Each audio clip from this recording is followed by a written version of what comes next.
And I'm Ripley. And this is Comicsplaining, the show where I started doing this tagline thing without thinking about how sustainable that was going to be going forward. You really didn't. I didn't. It seemed like a great idea at the time, and it went pretty well for a while, and then I started running dry, and it's just been a spinning cycle ever since. But I'm not ready to give up on it just yet. Every time before we record, Ripley sits there for like 10 extra minutes like, oh god, what am I gonna say? Don't be dramatic, it's like 2 minutes. 5. I'll compromise and say 4. I guess. Feels like longer than that. Well, it's a time that we spend just peering at the screen. Please, God, come up with something, waiting for something to happen. Inspiration. Soon, we will be staring at 2 screens. Yeah, we bought 2 screens. Well, you bought 2 screens. Yeah, so that's a funny story. It's not all that funny, but it is a story. And we like heading things off with a story sometimes. So we come on home after getting dinner and try and turn on the computer. The computer turns on just fine. Try and turn on the TV. TV doesn't turn on. Now, up to this point, we had seen weird things going on, like the emergency lights in the hallway were on, even though the rest of the lights were also on in the hallway. Yeah. And, like, part of me realized that, okay, we're probably having a brownout when my TV didn't turn on, but, like, on the other hand, I've been talking for ages, even on here, about how, like, man, I want a monitor. Man, I want 2 monitors. And so I was able to lie to myself and be like, no, my TV's just broken. We have to go now, before the TV starts working. Made me put pants back on. I did. And that's a story of how I spent $500 I didn't need to on monitors, which will in no way impact what any of you can see. No. But it'll make it better for us. Yes, and we'll make it easier. Potentially, it will make our audio quality better because we'll be able to see when the audio is doing weird things. Going wiggity wonky. Yeah. Yeah, that may make things better. We'll see. That's just a fun little tale I wanted to start off today with. Yeah, and we're a further $500 in the hole on this show, so head on over to Patreon. .com/ I don't know if that's Comicsplaining. I don't know if that's how Patreon URLs work. I don't know either. Look us up. No pressure. Just if you feel like supporting us, we would appreciate that. So anyway, back to Comic Land. The first issue for our 2-parter today is X-Men 32 from March of 1967, written by Roy Thomas, pencils by Werner Roth, inks by John Tartaglione, and letters by Artie Simak. So, I know that Beast's feet are always bad, but his feet are particularly bad on this cover. Got monkey toes. His toes are just so... long and monkey. Awful. Monkey toe. They're so bad. They're just bad. I don't like them, and I don't want to look at them anymore. You're looking forward to when he's just a big blue guy, aren't you? I really am. I mean, me too, bro. Like, I hate the feet.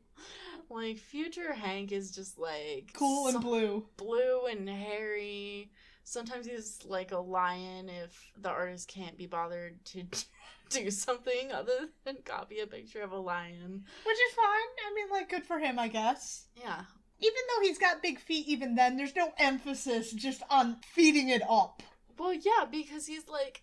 And they've got claws on them, and he's, like, hairy and blue, and he's the Beast, you know? He's not just some weird dude with big feet. He's just a dude with big feet at this point, and I hate it. I hate it so much. We open looking through the window of the Coffee A Go-Go. Apparently Zelda is throwing a party to celebrate Bobby's 18th birthday. I really do wonder why Zelda keeps spending her free time at her workplace. It's weird. Maybe she gets a discount. Yeah. But I digress. It looks like we've got Vera, Zelda, Bobby, Hank, Jean, and either blonde Scott or bespectacled Warren. I'm guessing we've got a coloring error here, because it is indeed Scott. Oh, I see. But it's a nice time. The local awful poet Bernard offers to compose a poem for a piece of cake, which seems like a fair price anyways, because again, Zelda's hosting this shindig at her workplace and has to deal with him all of the time. Of course, Zelda does tend to like Bernard's poetry, so maybe she thinks it really is a good deal. She strikes the band up into a waltz, and the bunch pairs off to slow dance, including Scott and Jean. Scott still hasn't told Jean that he loves her, and they're both full of doubt, though I think there really is starting to become a certain understanding between the pair of them that there are feelings. They just haven't up and fully admitted it just yet. Well, despite the fact that everyone is having a slow dance, Warren calls over from the door, having finally arrived with his new girl, Candy, and he wants to introduce her to his friends. I like how the music notes are wobbly to tell you that the music is bad. Those kids listen to bad music. It's not like the music that we listened to back in my day. Yeah, the kid... God. I can't even blame it on Stan at this point, but, like, they really do make a go at the fucking beatniks, don't they? Yeah, for sure. Also, this chick being named Candy, this is a weird side note that people are going to use against me in the future, but it's, like, weird for me because when I was a kid, my family called me Candy. Yeah. So, anytime I hear someone named Candy, I'm just like, ugh. She is actually a Candace. They did mention it briefly at the last issue, too. Okay, that's fine. Anyone out there, if you ever talk to me, don't call me Candy. I will hate you for the rest of time. Duly noted. Well, Warren has arrived with his new girl, Candy. And he wants to introduce her to her friends. And Jean, as ever, is like, ooh, another girl, please come by the school. I'm sick of the sausage fest. Totally reasonable. Yeah, can you blame her? No, I can't. And Bernard has finally finished his poem. A birthday's like a comely lass, from shadowed night she does appear, yet all the while you know, alas, she'll only see you once a year. This apparently goes on for a while, like 13 stanzas worth of a while. How did he do that so fast? He's just amazing like that. Yeah. But we don't get to watch his poem in full. Instead, we're pulled away to find what this door Roy has been teasing us is all about. With all the kids out of the house and his experiments ended, Charles finally unlocks the mysterious door to reveal the Juggernaut. Oh. Yeah, the man chained up his own unconscious stepbrother in his basement for reasons. I thought Jugs was arrested? Yeah. That's a yikes from me, buddy. Apparently Chuck brain blasted him so hard that he's just been comatose this entire time. This is a lot. It's a bad look. Yeah. Well, his goal is at least good. He wants to bring Kane back to consciousness and hey, maybe normality, but who knows? Chuck takes a solemn moment to think over the Juggernaut's origin story before resolving to sort this business out. Apparently, after that brain blast, the authorities tried to get Kane back to consciousness, which is good of them, but in their position, I don't think that I would have been as good. He's an unstoppable juggernaut, and while he's unconscious, he's less unstoppable. It's true, he has been stopped. Indeed. After failing for some time, though, the authorities just turned him back over to Charles, who locked him in the basement and told the kids not to go in there. I don't think that's how cops work. I don't think that's how anything works. No. Things just happen to work out that way when you're a telepath. It's funny how these things just happen. True, very true. Well, cool. Back at the Coffee A Go-Go, Bernard has finished his poem, but any accolades are quickly drowned out by the sound of motorcycle engines outside of the shop. When suddenly, an entire motorcycle gang bursts through the windows, motorcycles and all. What the fuck? Yes, apparently the very subtly named Satan's Saints are here to God. terrorize Zelda, and probably her friends too, but the main target is Big Z. Apparently last week she turned down a date with the leader of the pack, one Rocky Rhodes, and now they're here circling the table on their bikes. He sounds delicious. Bobby is the first of the bunch to jump into action. Nobody's gonna terrorize his girl. After feigning a fall, he ices up the ground, sending Rocky skidding off to smash into the wall of the joint, and that starts things off. The rest of the gang decide they're no longer content with circling. They move in for the kill. One of them charges directly at the table. Working together, Warren and Scott flip the table up, and the rider is sent up to become entangled with the chandelier. That's 2 saints down, 3 to go. This is ridiculous. It's absolutely absurd, and I don't understand how they were able to hold this table in place, or why the motorcycle rider just rode up at fucking Looney Tunes style. It's absolutely absurd. But that's what we got here. Jane acts a little more subtly, pulling one of the biker's helmets down over his eyes, where he promptly crashes into one of his pals. 4 down, just 1 biker left to go, and that biker is fully ready to cut and run, and he rides for the door this time, regardless of the fact that Hank stands in the doorway. He's not about to stop for some chump, though, and Hank jumps up out of the way, grabbing onto the door trim and kicking the last saint off his bike. And with that, the most devious of the X-Men's enemies are now defeated. Oh, thank God. That was a very important diversion. It's crucial. Well, the cops come and cart Satan's saints away, and we return to just what Charles is up to. Apparently, he's been studying just what Sidorak's deal is, with the hopes of constructing a device that will drain Kane of his energy to prevent him from being a threat anymore. And maybe then he can get to the work of trying to sort things out between the two of them, because he does still hate him. He's got to strap himself into the Kane brain drain machine. The Kane brain drain machine that will prevent him from being a pain. The Kane pain brain drain. And it would be perfect if they were in Maine. But they aren't. No. So he straps the helmet of the device onto his brother's head before pulling another down over his own chrome dome. This is my 4th time reading through this issue, and I'm still not entirely clear just what the fuck Charles is actually doing here. There's a lot of talk about energy flows, and he's convinced that he has to keep an equal energy level to his stepbrother. The device was built for this exchange, but then some other source adds its own energy to Kane's inbuilt mental defenses, overpowering Charles and destroying the device. When the smoke clears, the Juggernaut is indeed back to consciousness, though nothing else has really worked out the way Chuck planned. Xavier himself now lies unconscious, and seemingly in a very similar state to where we first saw Kane in this issue. And what's worse, the Juggernaut is not only still the Juggernaut, but he has become a psychic Juggernaut, having absorbed something of Professor X's powers. He absorbed his X gene, I guess. I don't know how it works, but he's at least partially magic, so... Yeah, that's true. Shenanigans happen. Very true. Okay, I guess I can accept this on some level. Yeah, I don't love it, but I can deal with it. And with that, he puts his helmet on and stomps away, ready to get the rest of his revenge on the X-Men for their part in defeating him the first time they met up. Speaking of, we return to them. Bobby escorts his girl back home, where he steals a kiss before running away. I have to say, this panel with the kiss, Bobby looks so uncomfortable. Grimacing. He really is. Baby boy. Honey, you It's don't okay. have to do this. It's okay. And yet he will continue to do this for so long. I know. Poor baby. You gotta love baby Bobby, who never had to deal with this. I mean, we've all been there. Indeed. I've certainly been there. Yeah. Compulsory heterosexuality is a hell of a thing.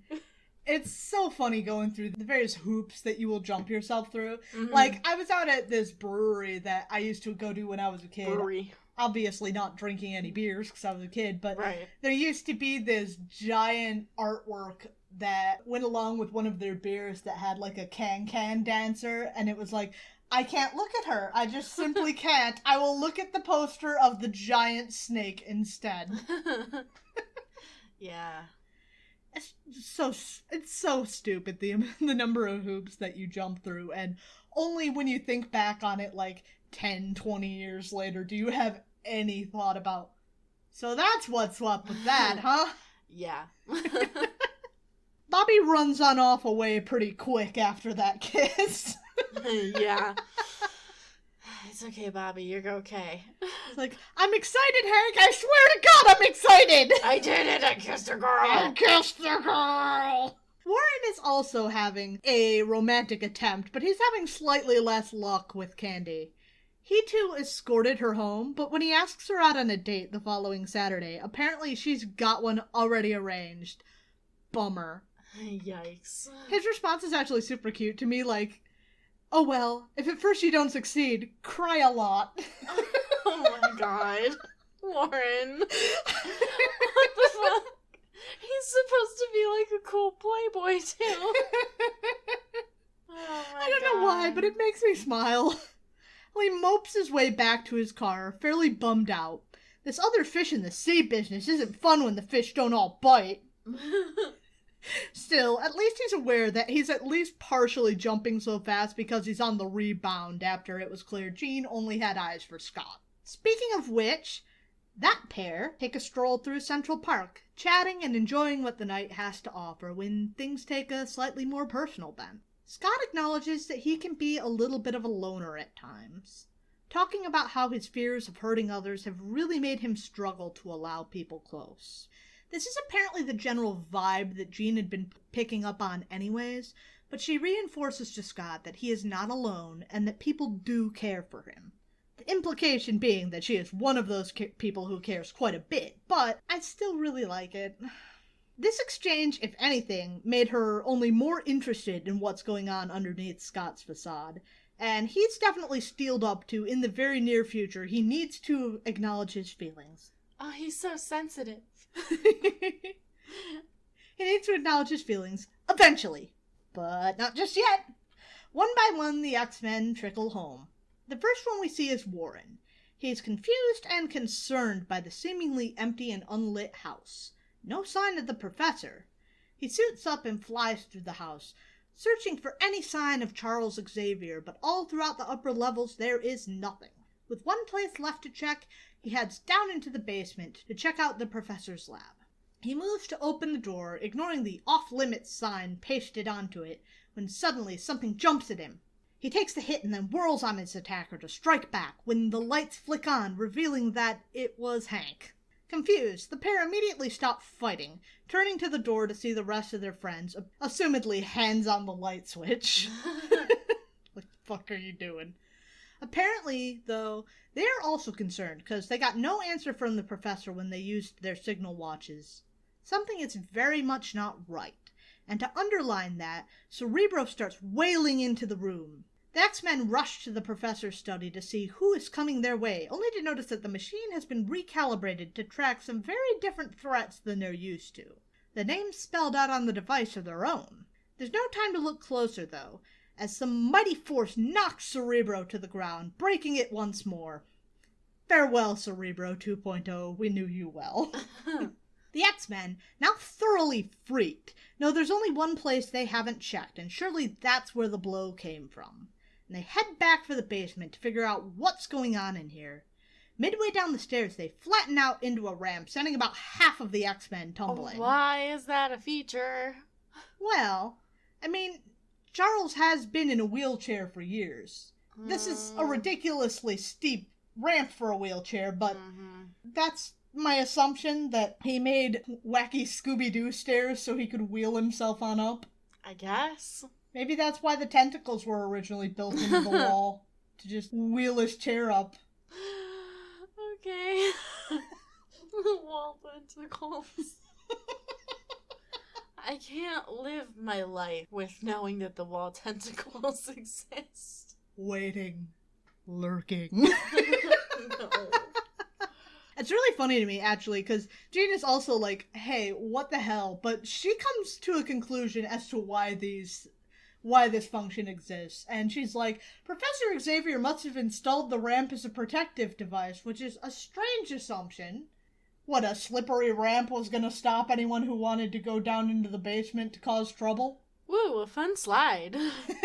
That just takes me to the basement faster. Again, right, and I still feel like, even if you don't know that that is a little steep for a wheelchair, like, my assumption would have been that this is just, alright, well, the artist doesn't know how hard a wheelchair would be to wheel up that, but the man's in a wheelchair. He needed some help to get down into his basement lab. That would have been my assumption. A voice from elsewhere in the basement speaks in response to Bobby calling the culprit a joker, insisting that this is no prank. And while the rest of the boys untangle themselves, Angel flies off in search of the source. After spotting movement behind some stacked crates, he flies full force at them, in true Angel fashion. only to be quickly knocked out of the air by the crates, blasted aside by the Juggernaut, fully ready to take the X-Men the fuck down.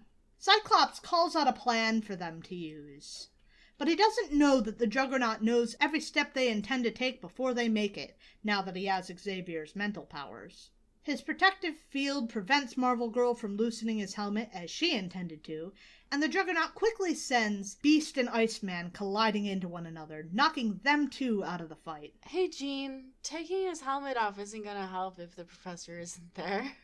That's a very good point, actually. I mean, I know that's how they beat him last time by taking his helmet off, but that's only because the professor was there. Like, what is she expecting to do? Maybe they were just gonna take it off and hope to beat him into unconsciousness by ringing his bell. It still doesn't make any sense because he's got a fucking force field, but hey! Right? Yeah, this plan doesn't make much sense. They panicked.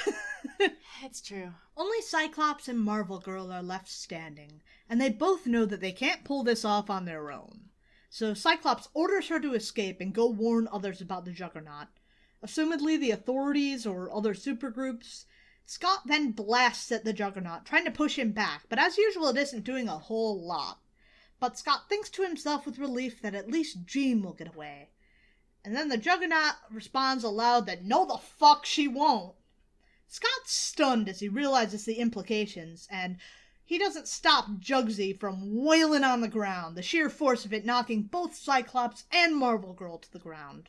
Cyclops is fully unconscious, but Jean is able to at least try to get to her feet before the Juggernaut strikes out with a mental bolt. He's defeated his brother and the X-Men at last. The Juggernaut makes ready to collapse the house down on top of all of them when he receives a mental message. It's the mysterious Factor 3 again, calling him to Europe, seeking to gain him as an ally. Intrigued, he leaves the effort of the final destruction of the bunch undone, and jets off. Quite literally, Factor 3 asks him to steal a jet rather than just buying a fucking plane ticket. And slowly the X-Men begin to revive amidst the onslaught of a broken water pipe. Finally, they spot Charles in the ruins of his lab, still alive, but barely. The kids carry him up to bed before considering how they can stop the Juggernaut, who, even as they gather concerned at the professor's bedside, stalks towards New York City. And that's the end of that issue. To follow up on what happened, we're going to have to move along to X-Men 33 from April of 1967, written by Roy Thomas, pencils by Werner Roth, inks by John Tartaglione, and letters by Sam Rosen. You mean they're not just gonna leave that there? No, they're not just gonna leave that hanging. I can't believe it. Shocking, I know. I know. Well, the Juggernaut continues on his journey to New York City, establishing some dominance over some trees that dared stand in his way. They never stood a chance, for he is mighty. So unnecessary. Just walk around them, I swear. No one will think you're less unstoppable because you walked around a tree. Apparently who the X-Men called is the fucking National Guard. So they send out soldiers to try and shoot some massive shells at the Juggernaut, but it doesn't do much when you're an unstoppable Juggernaut. I mean, that's kind of his thing. That's his thing. Yeah. So he gives a pretty mighty smash, as before, and the guardsmen clear the fuck out, leaving Kane able to continue on his journey to steal a jet and meet up with Factor 3. This was a bad idea. I'm not sure what they thought that the National Guard was going to be able to do.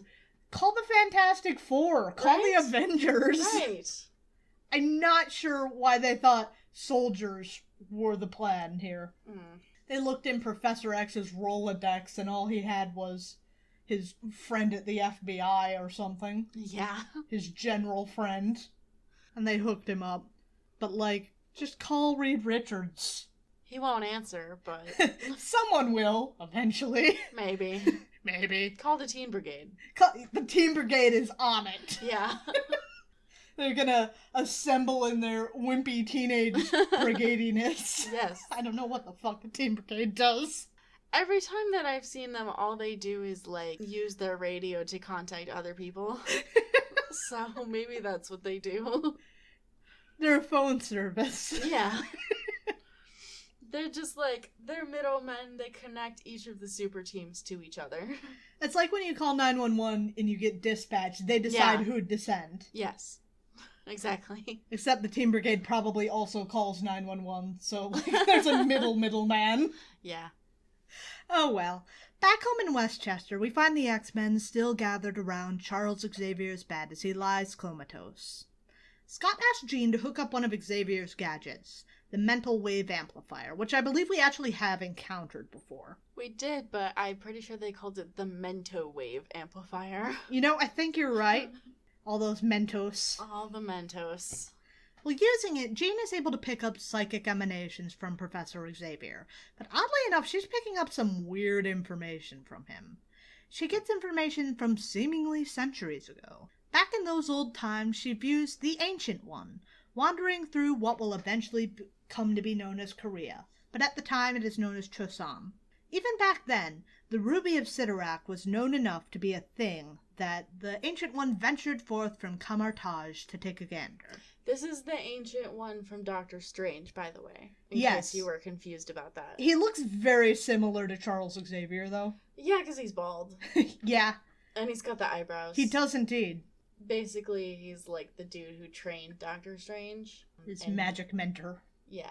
Well, the Ancient One approaches the Shrine of Sidorak and sets his sights on the ruby, seemingly just out in the open, when he's beset by some sort of inhuman being known as Zorak, seemingly Sidorak's chosen guardian, and the reason no man has braved the dangers to gain the ruby's powers to this point. This dude looks familiar. Kind of scrolly. He's missing the chin, though. No, there's like a Thor villain that he reminds me of. Oh god, what is his name? What do we got? I don't remember his name. He sucks. But he looks pretty much like that. We'll run into him eventually. Looking forward to it. Maybe one day I will remember Zorak. Probably not. He's fairly forgettable.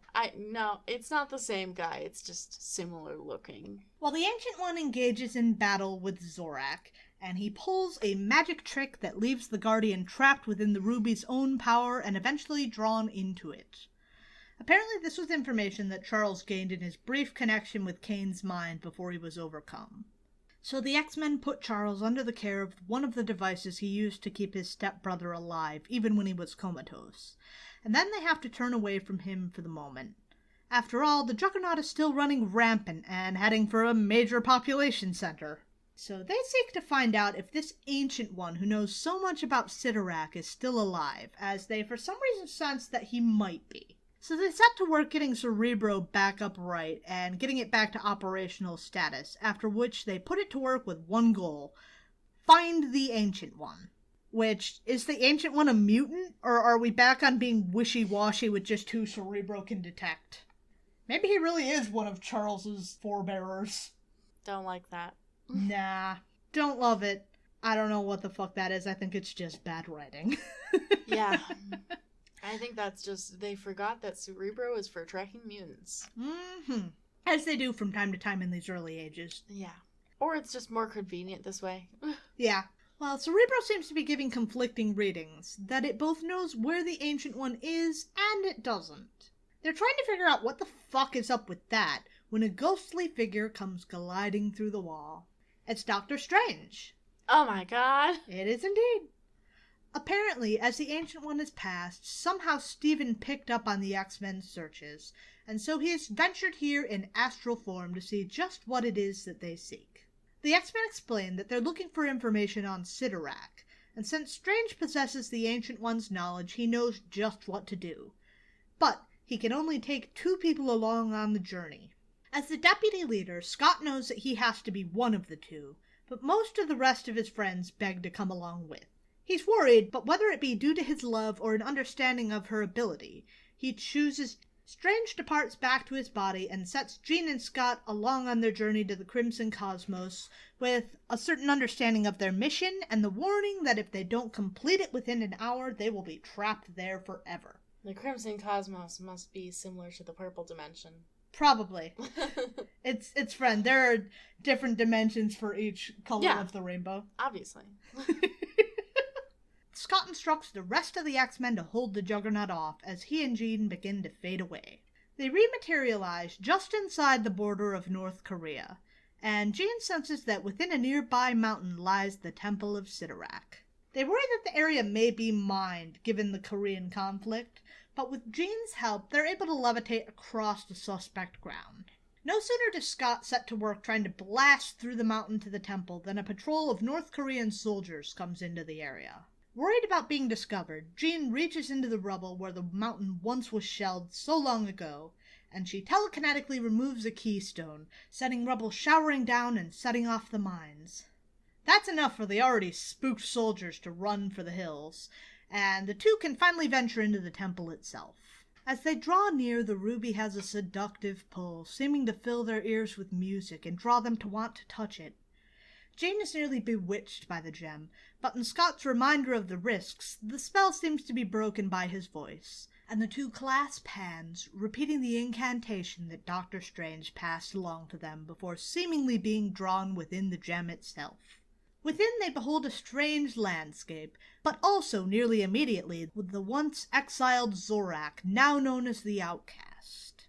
We turn instead to the rest of the X-Men, rushing across New York in their jetcopter towards an aircraft plant currently under siege by the Juggernaut. True to form, nothing seems to be stopping him, be it the police or an electrified fence, and the X-Men touch down.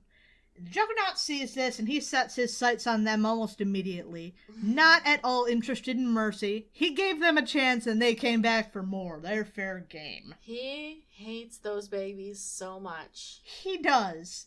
Brother never got along with me, but he's got all these brats in his tow, and they're fighting him. They're fighting me. They didn't fight me all the fucking time. Fucking brats, little turds. Go back home. I even spared your fucking lives. Shitheads.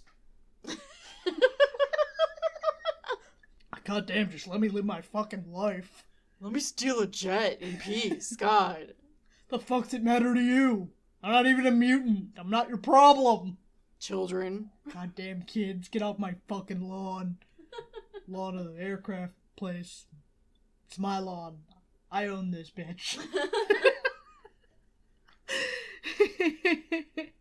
The Juggernaut approaches them, and they eventually settle on a plan to tilt their helicopter in the Juggernaut's direction, blades still whirling. This is a weird plan. Right. Assumedly their plan is to just slice the man to ribbons and murder him. I guess. If it worked, but it doesn't. It doesn't do much of anything. Of course, the Juggernaut's force field stops the blades from doing anything but shattering against it. I'm so shocked. I know, right? He then tears the rest of the copter to pieces, seemingly chucking them at the X-Men, and the boys beat a hasty retreat. I'm really not clear on how they thought this was going to pan out other than this. They're just trying things. They're trying things out. They're doing what they can. They're panicking. Their plan guy is in a magic dimension. True. They're like, yeah, let's tilt the helicopter. That sounds smart, right? Is that what Scott would do? I don't know. Maybe. Fuck it, let's try it. Yeah. I got nothing else. Hank's smart, but he's not a plan guy. Warren, we know all about Warren. Dumb bitch, heart of gold. Well, that's probably part of it, is they needed to come up with something before Warren just fucking dove straight in. Like, they were coming up like, oh god, okay, the timer is clicking down, and it's at about 5 seconds. Yeah, exactly. Just do the first thing that pops into your head, do it. Please God. Back inside the Crimson Cosmos, Jane and Scott try to reason with Zorak, but he's not hearing it. He unleashes some sort of magic against them, the Scarlet Circles of Doom. They look more like spirals than circles, and they quickly begin uncoiling and wrapping around the pair. They look like apple peels. A little bit, yeah. Damn, I really want apple peels. I love apple peels. That's disgusting. The peel is the gross part. No. Yeah. They're, especially if you ever peel a green apple. Sour and tasty and great. Ew. You have bad taste. You have bad taste. Fuck you. Fuck you. Jean manages to telekinetically force the circles back against Zorak, who disappears in a cloud of smoke. The pair are then free to continue along their way towards the prototype ruby that Strange sent them to fetch. They journey down a tunnel, following the glow of the prototype ruby, concerned at how easy the mission has been. Fools, you never say it's been too easy. That's when things get harder. Get genre savvy, kids. And surely enough, crimson tentacles, similar to the discs from earlier, wrap themselves around both Marvel Girl and Cyclops' arms, pulling them towards Zorak's face, now massive and filling the tunnel, seemingly keen on eating the pair. Nom nom nom. Scott manages to blast them free and then blasts Zorak, but no sooner does he do that than they're hurled right back to where they started. Time is running short, even as Zorak repeats the very introduction he voiced on their arrival. It seems that here time repeats itself again and again, and soon they'll be trapped in this hell forever. Jane checks her watch, only to find that they have a mere minute to resolve their plight. But when she does so, the outcast responds painedly against the ticking of the watch. She brings it nearer to Zorak, and he begs for mercy before the watch seemingly takes a life of its own, and Zorak begins aging hundreds of years before their eyes. They don't stay put to watch, though. There must only be seconds before they'll be trapped in the Crimson Cosmos forever, and so Jane and Scott run hand in hand to grab hold of the ruby, seizing it just in time to return home at Professor X's bedside. Magic. Magic bullshit, man. Magic bullshit. I love it and you hate it. I actually think this is a pretty fun issue. Yeah. Quickly, Jane and Scott make for the X-Jet to head for their friends and hopefully bring this juggernaut business to a close. Back in the shadows of the now empty mansion, shadowy figures in league with Factor 3 approach Charles's comatose form, seeking to follow some mission, though just what they look to do isn't entirely clear. Chuck, your house is jank. Get a security system. No fucking kidding. How many times have people just broken into his house? Right? Use your fucking wall tentacles. Oh, God. I hate the wall tentacles, and I hate even more the idea of using them for security. Well, all they have to do is, grab the dudes, right? Yeah, but I still hate it. We turn instead to the aircraft factory, where the boys make for the factory's wind tunnel, the juggernaut hot on their tail.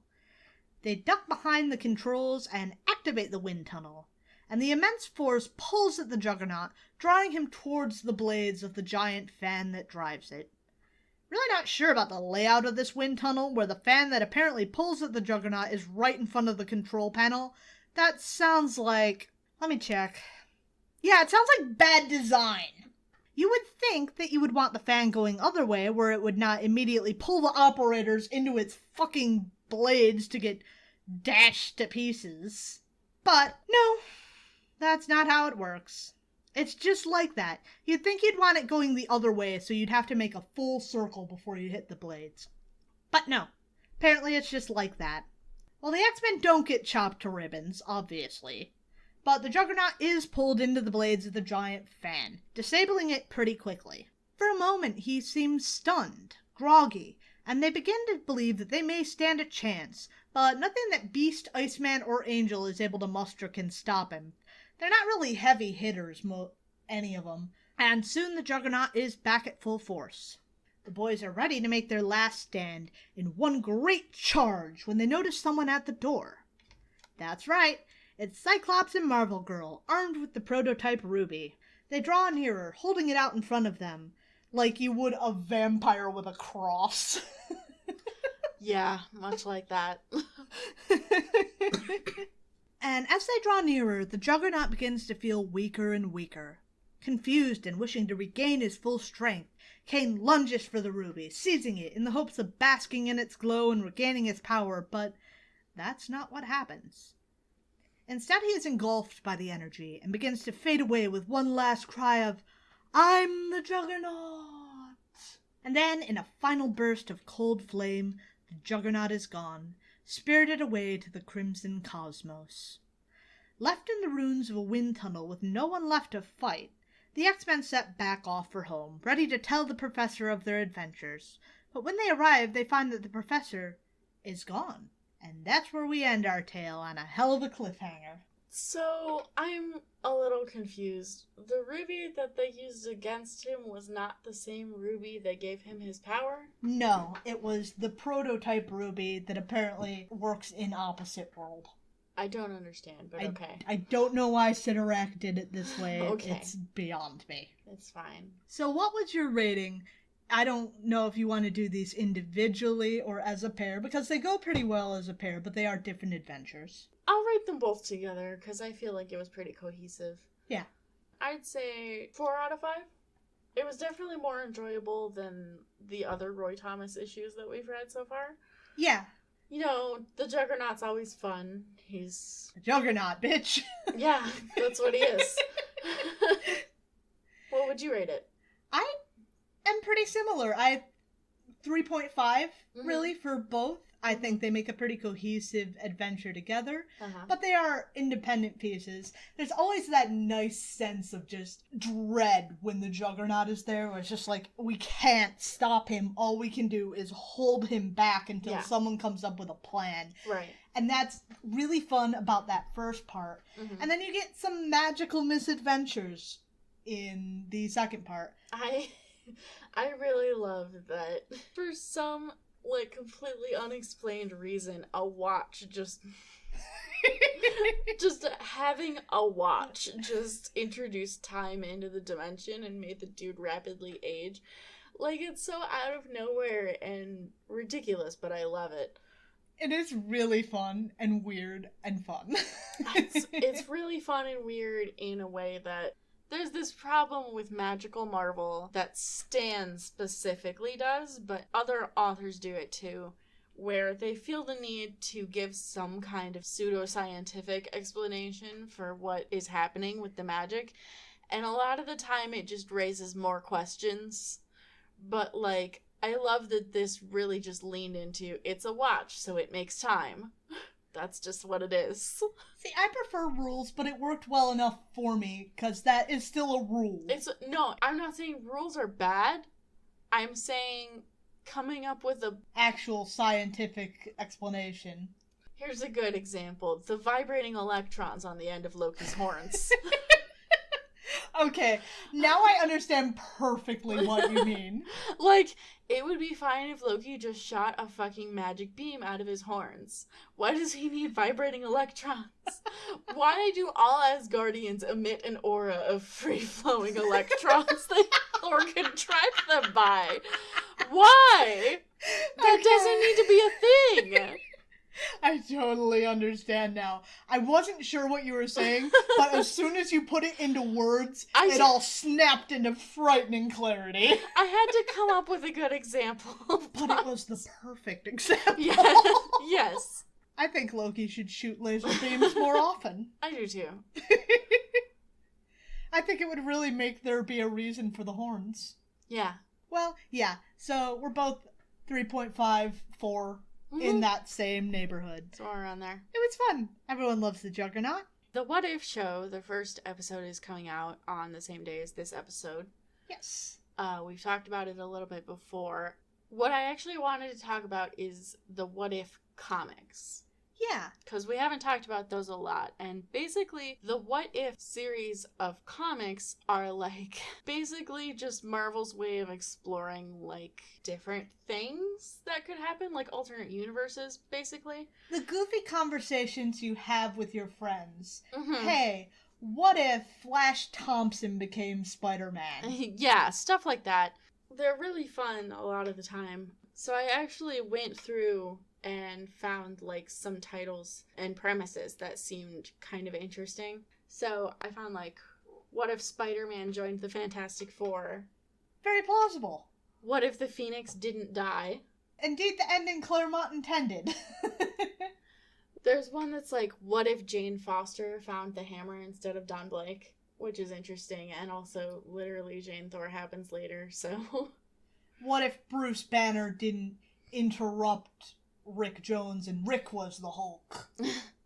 What if the Avengers were fighting crime in the 1950s? Fantastic Four with different powers, and then there's another one with Fantastic Four if they didn't get their powers. Yeah. There was one if Doctor Doom was the Thing. I'm very intrigued. Yeah. What if Doctor Doom was the thing? What if the Silver Surfer had the Infinity Gauntlet? Would that be fucked up or what? I feel like he would behave wisely. What if Aunt May had died instead of Uncle Ben? I feel like there would be a lot less dumb plots in Spider-Man. What if Magneto had actually formed the X-Men with Professor X? Funnily enough, there's actually a universe that we won't encounter for some time, but the Age of Apocalypse universe, effectively what happened was Legion broke time by going back in time and accidentally killing Professor X when he intended to kill Magneto. Because Magneto made his dad sad or something. Interesting. Yeah, and he was like, okay, so I'm just gonna take care of this. But instead what he did was create a terrible, horrible dystopia. Cool. Sounds fun. I kind of hate it, considering the Legion's one of, like, a few canonically autistic characters. It's like, cool. So, I don't know, have you read any What If comics? I have read some. It's been a while, so none of them are really popping to mind. Okay, well, my favorite one is obviously What If Thor, and it's what if Thor was raised by frost giants instead of Loki being raised by Asgardians. Interesting. It came out in 2018, and it's so good, you guys. Absolutely recommend. Look it up, read it. It's like, what if in the final confrontation between Odin and Laufey, Laufey had killed Odin and then adopted Thor? Interesting. It's really, really good. Does that also imply that Odin was carrying around his son in a sack during the fight? No. So basically Laufey kills Odin and then they go to, like, sack Asgard, basically. Rules this bitch. Yeah, so they take Thor basically as a hostage and Laufey ends up adopting him, and they also take Odin's wife prisoner, basically. So that's my favorite one. But while I was looking, I also found this one that's really, really good. I don't want to, like, sit here and actually, like, fully read this because we don't have the time to do that, but I just want to look at it. What if EcoSport Adventure presented by Ford? Indeed. What if indeed? We can only wonder. What if EcoSport? So, this might be the best What If comic, if I'm being honest. In Guardians of the Galaxy, What If? EcoSport Adventure, presented by Ford, from 2017. It's written by Chad Bowers and Chris Sims, and penciled by Ramon Bachs. So, what if the Guardians of the Galaxy had a car?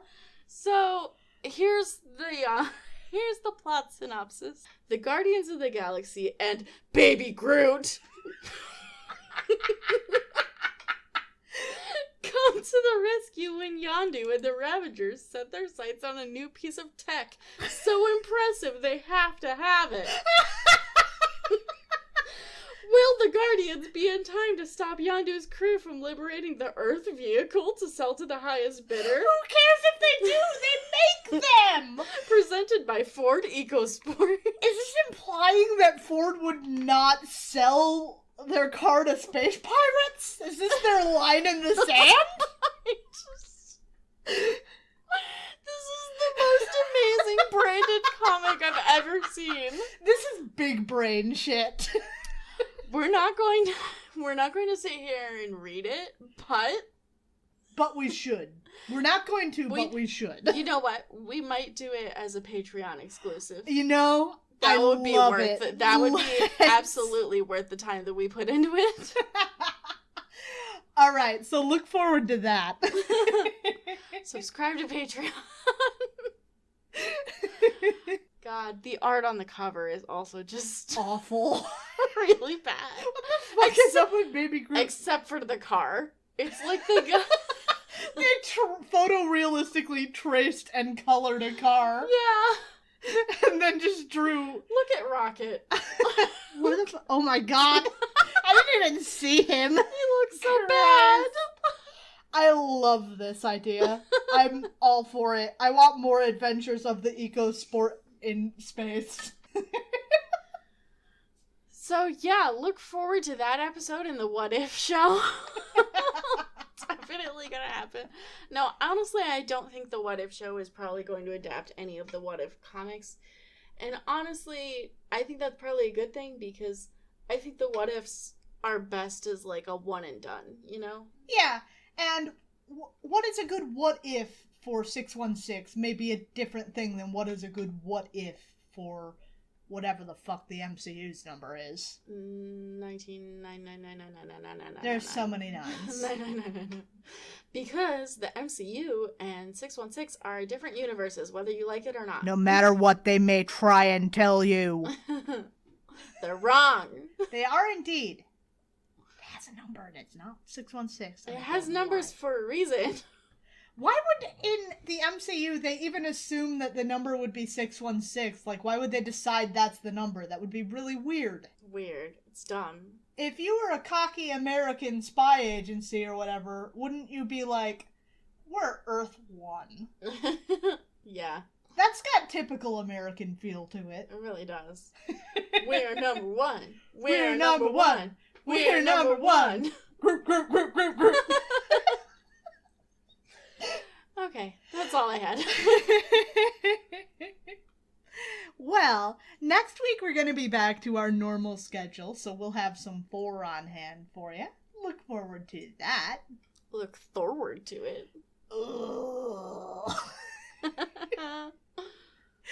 If you want to hear What If EcoSport Adventure presented by Ford 2017, consider joining onto our Patreon. We'll be putting that up on there for anyone who wants to pay $5 a month. Mm-hmm. And that'll be some excellent content. Yeah, and we won't even blame you if you sub for like 1 month just to hear that. Absolutely. Honestly. That's valid. It would be worth it. Yes. So that's what's going on there. If you want to get in touch with us about anything, there are a plethora of ways you can do that. You can shoot us an email over at comicsplaining@gmail.com. We'd love to hear your feedback on the issues. I think that would be tremendous. We're also available on social media. We are on Tumblr, Twitter, and Facebook. And if you want to watch a slideshow version of the show, we put that up weekly over on YouTube, so you can see what's going on when we refer to visual tricks. Rate and review us over on iTunes or Podchaser. We would really appreciate that, and that helps get the podcast out to other people who can enjoy it. Yeah, also, if you can, recommend us to a friend, or a family member, or an enemy, classmate, teacher. Write your local congressman. Yeah. Put out an ad in the newspaper. We would appreciate that. And anybody who wants to talk to us about comics in general or specific, you can join our Discord. We talk about silly things that are just like, here's the reality of being a comics fan, or here's what's going on with the podcast. But we also, like, John is going through a journey of various comics that we've recommended. And journey is a good word. Yeah. We're always available to give you comic recs on anything we know about, too. We're also available to validate your gender. Yes, that's true. We have done that, and we will continue to do that. It's true. But yeah, you can go on there and share clips of the things you're reading. We would love to see it. Or we'll share clips of the things we're reading. It's all just a fun, happy time. There are 6 of us there now, and we're always looking for more. If anybody out there plays Marvel Puzzle Quest, consider joining our alliance. We are 61Fix. That is the number 6, the number 1. The word fix is in fixing your car. I am taking my webcomic off hiatus, finally. It's Yay! been way too long. I haven't posted the new page yet. I meant to do that today at time of recording, but then I forgot, so I'm going to do it later. But by the time this comes out, the new page will be up. I'm starting it again with new art, better art. I'm taking an extra day to work on, the art and everything. And so it's on tapis.io/series/ephemeris, EPHEMERIS, and I'm going to be posting a new page every Saturday this time. Well, next week we're going to be back with Thor, and we look forward to talking to you then. Bye. Bye.